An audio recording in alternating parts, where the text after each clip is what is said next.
madaxweynaha jamhuuriyadda Soomaaliya ayaa intii uu joogay magaalada Asmara ee caasimadda dalka Eritrea waxa uu halkaa kula kulmay hogaamiyaha ururka ONLF Admiral Maxamed Cismaan oo ay ka wada hadleen sidii loo xoojin lahaa midnimada ummadda Soomaaliyeed.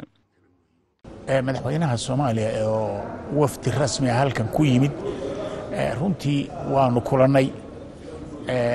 waana markii ugu horeysay in madaxweynaha aanu kulanay chance fiican bayna runtii noo ahayd arintaasi madaxweynuhu si fiican buu ii soo dhaweeyay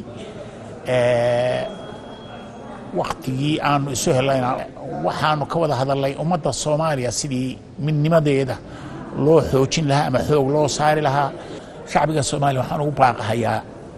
midnimadooda inay xoojiyaan midnimadooda iyo Soomaalinimadooda inay xoojiyaan Soomaali dawladnimo la'aan ma fiicna dawladnimo la'aan wax lagu gaari maayo dawladda Soomaaliyeed in la xoojiyo midnimadeedana in la xoojiyo wada jirka ummadda Soomaaliyeedna in la xoojiyo dawladna ma socon karto shacbi la'aan shacbina ma jiri karayo dawlad la'aan shacbigu waa inuu dawlad taageero midnimadiisana waa inuu xoojiyo dawladdu inay guulaysato waa inuu shacbigu ku dadaalo dawladdu waa inay ku dadaasho shacbigeeda siday wada toosan iyo siyaasad toosan u hogaamin lahayd inay dawladdu ku dadaasho waa inay ku dadaasho marka laba arrimood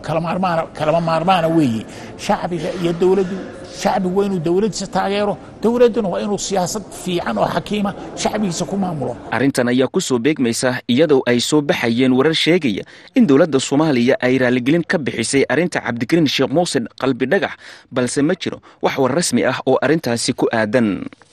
Cumar Maxamed Somane, Universal TV, Muqdisho.